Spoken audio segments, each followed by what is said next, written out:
Hi, Tom Maines here again, standing in front of the Loquat tree, and I'll point out a few other interesting things in the garden in January in the Texas Hill Country. Here we have an interesting wildflower that's one of my favorites. Pakera, obovata, or golden groundsel is one of the common names. It's not too well known, but it has foliage year-round, close to the ground. In the early spring it sends up a stalk of yellow daisies. These are about 1 foot to 1.5 feet high. These are growing in a flat, but you can see it makes a wonderful ground cover. Golden groundsel. Here's the winter rosette of Winecup, a native wildflower, Callirhoe, involucrata. This is Mealy Blue Sage, Salvia farinacea, and if you cut back the dead growth after frost, you can still enjoy green foliage down at the base.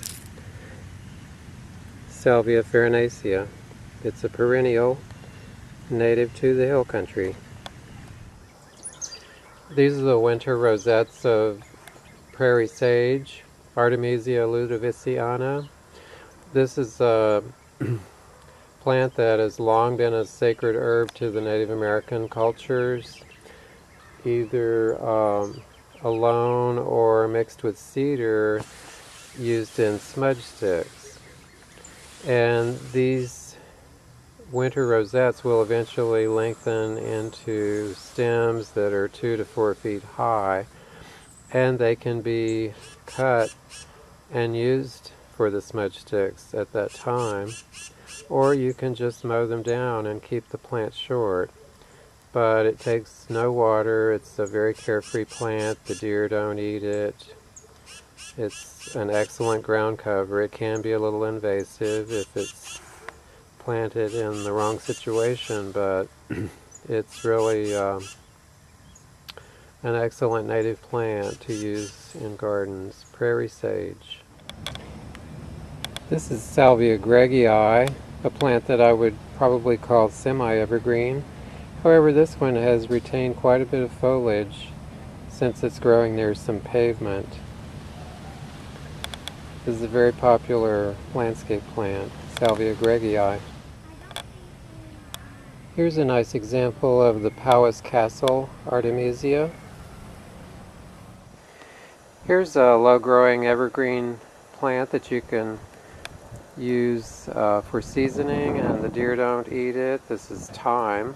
This is a variety called Provencal, Thymus vulgaris, Provencal. This one's about 8 inches high and about 1 foot across, and it's quite nice even in the winter.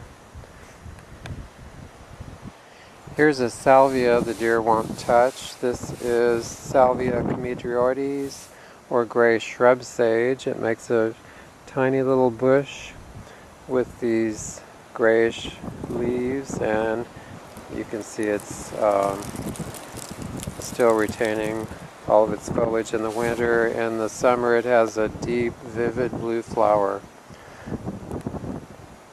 Salvia chamaedryoides. Here we have lavender. This is the Provence variety, which is one of the better varieties for the hill country. It's a deer-resistant, drought-resistant, low-growing evergreen plant.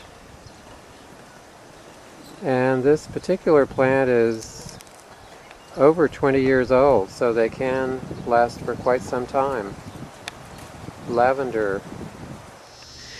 This is a yellow Narcissus, one that I've had better luck with than the white ones for some reason, but this is one called Sol d'Or. It's very fragrant.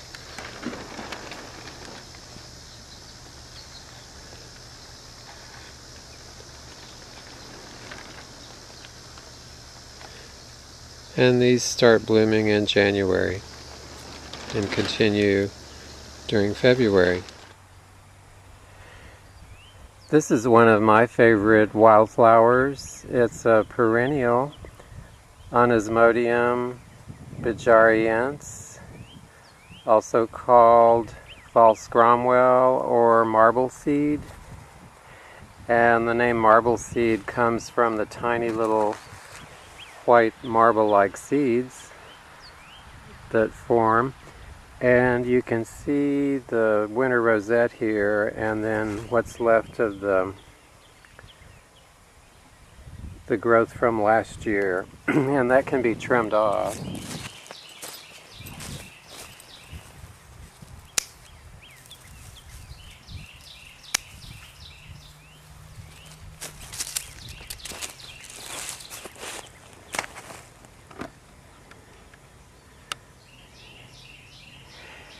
And this is a plant that you won't find in nurseries, at least not yet, but it's a great wildflower.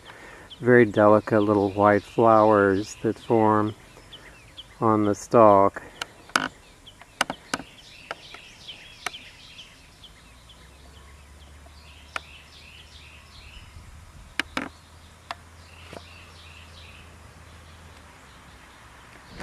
Rosemary, this is Rosmarinus officinalis. This is one of the upright varieties. They do tend to spread though with age. This is probably Tuscan blue because of the vivid blue flowers and the upright growth habit. And this is one of the trailing rosemaries, demonstrating how they'll droop over a wall.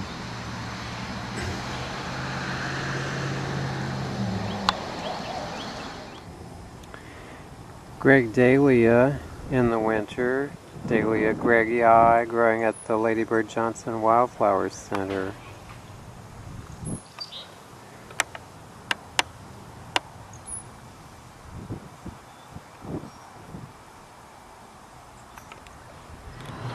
This is one of the penstemons, Penstemon baccherifolius, or the cutleaf penstemon. And it has an evergreen foliage. This plant does need excellent drainage and full sun if possible.